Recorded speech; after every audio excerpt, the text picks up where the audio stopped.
Good evening and welcome to the Monday, December 22nd school committee meeting.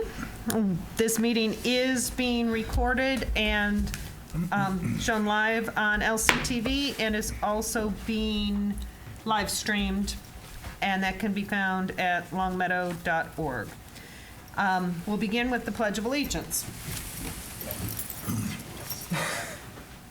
I pledge allegiance to the flag of the United States of America and to the republic for which it stands, one nation, under God, indivisible, with liberty and justice for all. Probably. The Long Meadow School Committee maintains educational policies that foster continuous improvement by challenging and supporting all children in a safe and caring learning environment, enabling them to reach their highest potential and to become productive citizens. Through effective communication and positive relationships, the Long Meadow School Committee will make informed decisions in the best interest of the students, the schools, and the Long Meadow community. And just as an explanation, the reason for the flag was that ours is currently down in the high school auditorium. So we thought rather than not saying the Pledge of Allegiance, we would be innovative and make do with what we have.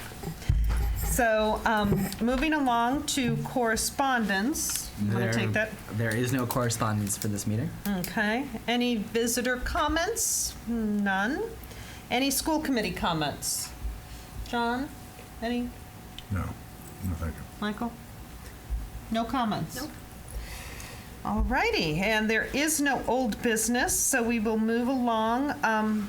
Marie is not feeling well this evening, so we hope that she's feeling better in time for the holidays. So we do not have her report. And Joseph is not here this evening as there was a death in the family, so we send our condolences to his family. And we're thinking of them. And my report is that we're here. And we'll move along with what we have. This is going to be a much speedier meeting than the last one, I promise you. So, Financial Subcommittee. So you were here, I wasn't here. I was here. We did meet, what date was that one, Tom? 16th? The 16th? Correct, yes, December 16th. Would you like to give a summary for me? So we only had 2 agenda items. We received an update from our food service provider with participation information, financial information regarding the program for the first 3 months of the school year. They usually give one every 3 months or so as to the progress being made and so forth. They will come to school committee at some point and give a formal update to the entire committee. And then we also had preliminary discussions regarding the FY15 budget development. And then our next meeting was scheduled for January 6th at 2 p.m. Great. Any questions for Tom? All righty. John, is there any legislative update that you know of? No. Not at this time? All right. So, Lower Pioneer Valley Educational Collaborative update. There's new legislation enacted last year requiring the collaborative to file new member agreements with the state. So at our next meeting on January the 12th of 2015, Mr. Andrew Churchill, who is the director of LPVEC, will be here to answer any questions for the committee, and we will need to take a vote at that time. And everyone should have a copy of the member agreement in their packet, so you might want to review that before our next meeting. Just if I could, a little background on that.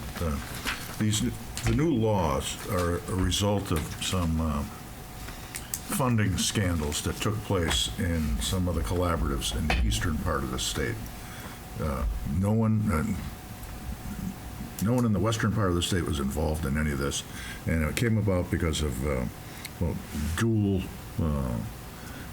collaboratives, and I don't know what they are, but it was pretty much a political mess in the eastern part of the state with a loss of some large amounts of money. So that's what this is all about, to implement the new law. Okay. Which we were already in full compliance with anyway. Okay. The middle school working group met this evening at 6 prior to the start of this meeting, and we were discussing the potential of filing an SOI for middle schools with the state. Right now, the state has not released its application or the application dates based on previous experience. Last year, they had opened the applications just on January the 12th. So hopefully within the first 2 weeks of January, they will be releasing their information so that we may go forward with that, of looking to submit SOIs for our middle schools. So there will be lots more on that coming up. Well, are we going to go ahead and start Our filling out plan the is to SOIs? start preparing so that when the applications come out, we will not be scrambling at the last minute. Yes, Right. yes. And if I could, as I understand it, as we discussed, you file the SOI based on an examination of the existing facilities, and you note deficiencies, problems, heating bills, and all kinds of expenses that can be empirically verified are tied to those buildings. And then the statement of interest is presented to the select board, and they have to confront the evidence that we place there. And then a decision is made to move it down to the next level. Right. So that's basically what this SOI, it's a statement of interest. Correct. So we're going to be the lead, the school committee will be the lead actor, but eventually it's going to be brought before the town. Mm-hmm. And then we're going to have hearings, and so people can get involved and look at the evidence, and then it'll come to a vote, because it's going to involve money. Yeah. I know the process changed a little bit since we went through it for this building, but I think Right. it's still relatively Similar in Similar. the early stages, Yeah. which is, us preparing the report of why we feel we need either renovation or new building. All of that would then get signed off by the town, which then goes to the Mass Building Authority, which then, thank you, which then they will do an investigation, look at the application, come do a visit to see whether it's warranted or not. So there are lots and lots of steps involved, but we're just at the beginning of making the recommendation that we start looking at getting our facts together to file a report. Policy sub? Yeah, so we have some policies for first reading. Essentially, what we've done is we've made updates to policy JBA, which is the student-to-student harassment policy, and the policy JICFB, which is the bullying prevention policy. Essentially, what it does is it parses those two out, so that they are, in essence, two separate policies rather than one singular policy addressing harassment versus bullying. We'll be presenting, after our next policy subcommittee, to this committee an update to, actually, not an update, a policy on staff harassment. We had a little bit of confusion on the policy subcommittee, which I know we've talked about in the past. I think we had a misinterpretation of what our attorneys were advising at the time. So we had originally drafted a policy that was pertaining to staff and community bullying, and then student and community bullying. Our attorneys later advised us that there's no such thing as staff bullying, so it has to be known as harassment. Which is fine, and so we'll be making those updates shortly.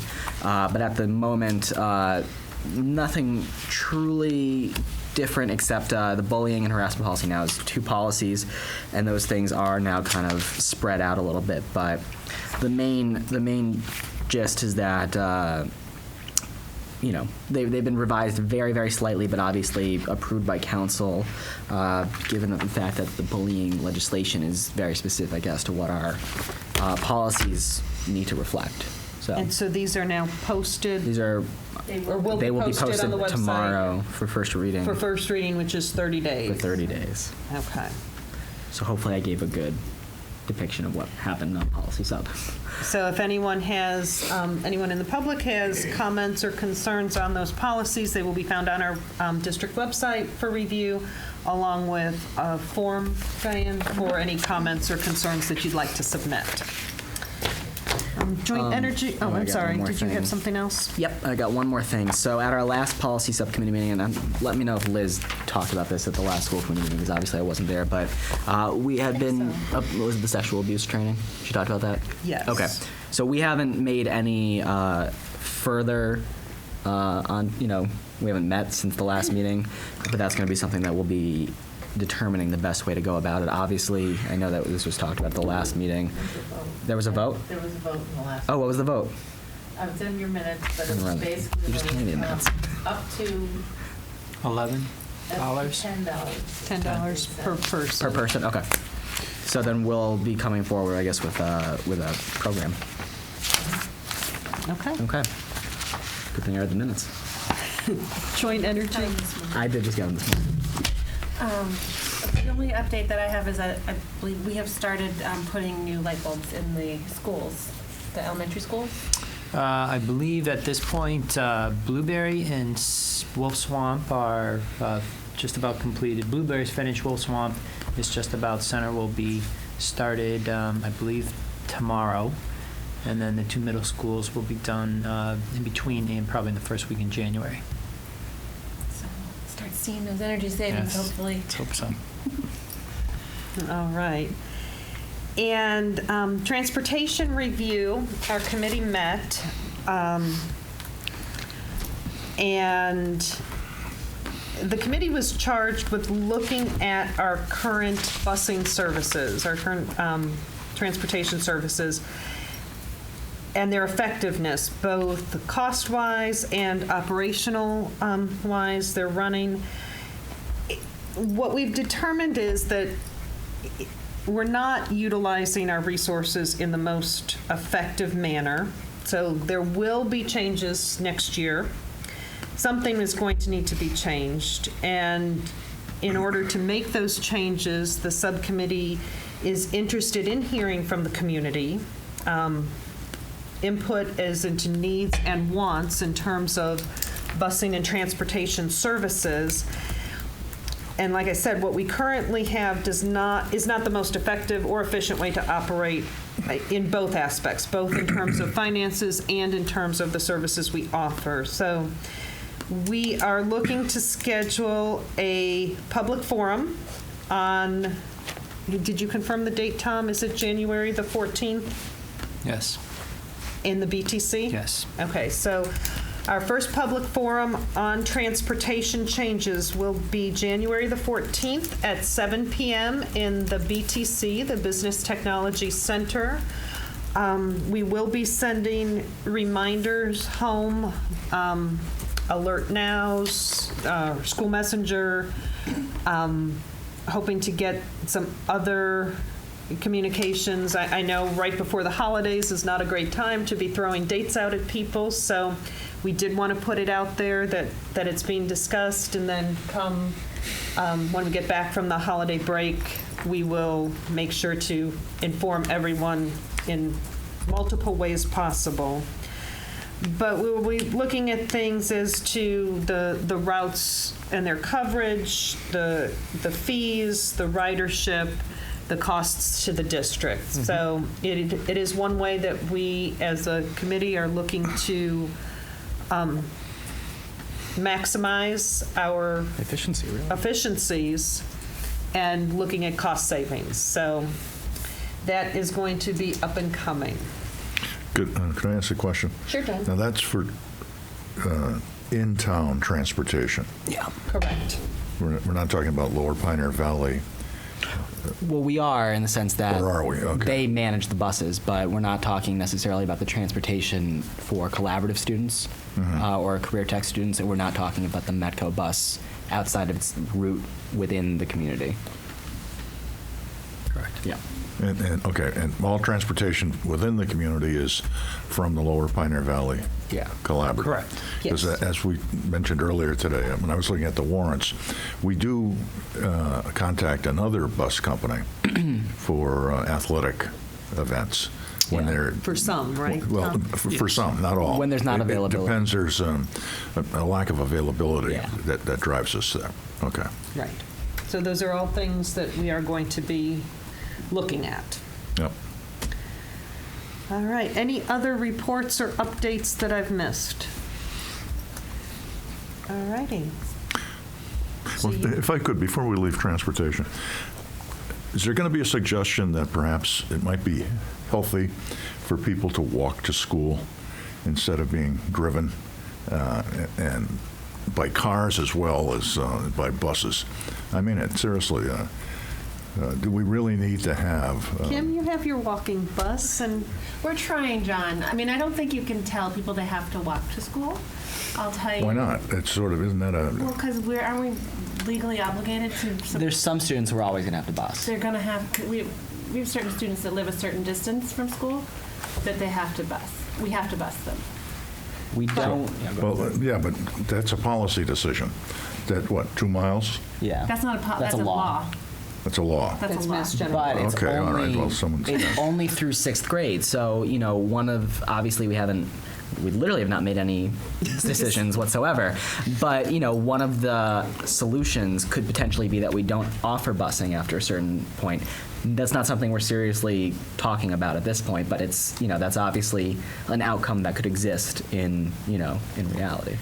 But walking, I think, has to come from the parents. And I know that at Blueberry, we've got a group of parents that have been doing a walking school bus, and we're doing it 1 day a week. We have kids that walk from Circle Park. It's over a mile. And they start at 7:45 in the morning, and we get to school at 8:30. And you know what? We started with like 8 kids, and we ended the end of November with about 20 or so. They love doing it. It's just a matter of, and I know that there are kids that would like to do it in other areas of town. It's just this route, we have parents that were able to do it. Not every parent can do it, and it takes more time. Like my kids, when they walk, they have to leave 20 minutes earlier than if I'm dropping them off. And a lot of parents work. It's just, I think it's a schedule thing for a lot of kids and a lot of parents. But we're trying, and I know that you're doing it at Center School. Stephen's doing it at Center School with his. I think he's doing it every morning, and so. He even walks the town hall. Yeah. So I mean, we're getting out there. We're trying. It's just a matter of, little bits at a time. What about at the end of the day? We walk home. Well, okay, but is that the default position of each elementary school, that you form what we used to call the line, and you have a partner and you have a safety patrol leader who walks a certain route, and as you get near your house, you drop off from the line and go into your home.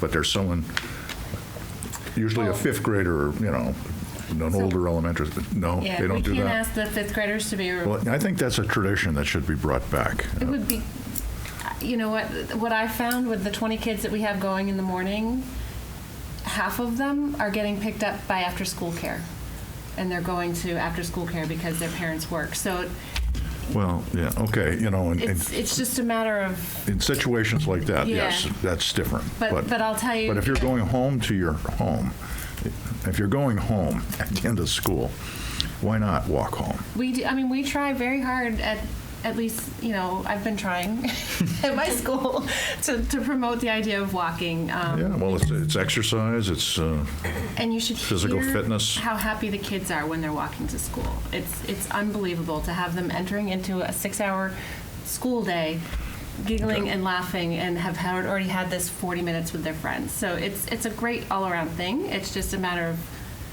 I don't know, time. Well, I think time. Yeah. It's Well, at the gonna end of take the school time. day, I've counted 30-plus cars. I won't mention the school. Oh, It was it an could be any one elementary of them. school. It could Sitting be there, any of our we have schools. signs up saying no idling, because it's a cold day, their engines are running. Yeah. And, that's an ecological disaster, I think. I Well, maybe we drive by could do Blueberry something on a about rainy that. day I like at 2:30. I like the idea if we could make it work of the safety, Yeah. what you have and what you suggested of trying to do it. I mean, I think we'd have to look at legal Yeah, elements to that, right? It for has the to be safeties run and- not by the school district for insurance liabilities. It has to be run by the PTO, or it has to be run by a parent off-site.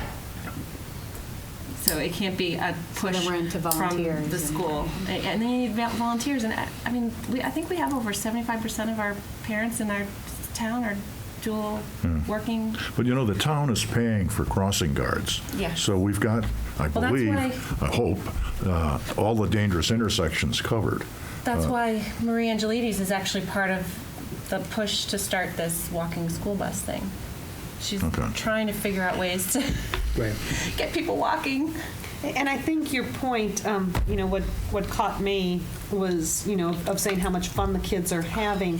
And that's it, is, I think no kid wants to just walk to school with their sibling. It's if they can meet up with friends along the way and have that social, that's a huge part of it. Yep. And that's encouraging. So, maybe it's a matter of getting the kids to talk amongst themselves and say, hey, I'm walking to school, we can pick you up along the way. And because kids tend to do more when kids are leading it as opposed to parents or pushing it. So, but that's definitely something to keep in mind, John. I know each school has talked with Mass Safe Routes to school, so they've. It's just a matter of honestly a parent taking the lead and pushing it. Okay. So Oh, thank you. yeah, All I right. think it'll catch on slowly. All right. So moving on to warrants, John. You're on that one already? Okay. I move the school committee approve the warrant batch number 2200 of the school lunch fund dated 24 December 2014 in the amount of $12.05, 15 cents. Motion. Do I have a second? Second. Okay. All those in favor? Okay. I move the school committee approve the warrant batch number 20015 of the general operating fund for fiscal year 2015, dated 24 December 2014, in the amount of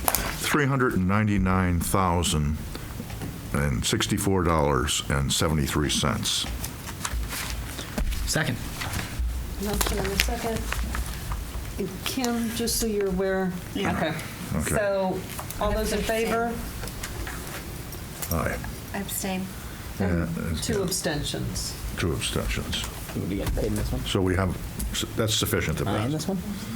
And I would have think you would that's have it for been- warrants. Okay. Have I been in one yet, or am I in the next one? All right. The next one. Can you sign and do the minutes then, please? What do you want on the first one? Not released. That's what I figured. Just put my agenda someplace. Okay. I move that the school committee approve the minutes of the executive session to the December 8th, 2014 school committee meeting as presented. Do I have a motion? Do I have a second? Second. Any discussion or corrections on those minutes? Okay. Seeing none, all in favor? Any opposed? Abstain. So 401. And I move that the school committee approve the minutes to the December 8th, 2014 school committee meeting as presented. A motion, do I have a second? Second? Second. Okay. She looked at me. I got it. Any corrections or discussion on the minutes? All right, seeing none, all in favor? Opposed? Abstain. All right. So there is an executive session planned for this meeting, but before we adjourn into executive session, I would just like to wish everyone a happy holiday, whatever you celebrate. Enjoy the break, which is much deserved for our faculty and staff, as well as our kids, and we look forward to seeing everyone back. Our next meeting will be January 12th, 2015. So with that said, I move that the school committee adjourn into executive session for the purposes of strategy as it relates to collective bargaining with Unit A, not to reconvene into open session. This motion requires a roll call vote. motion, do I have a second? I'll second Second, roll call? it. Aye. Aye. Aye. All right, thank you, everyone. Have a great holiday. Enjoy your break.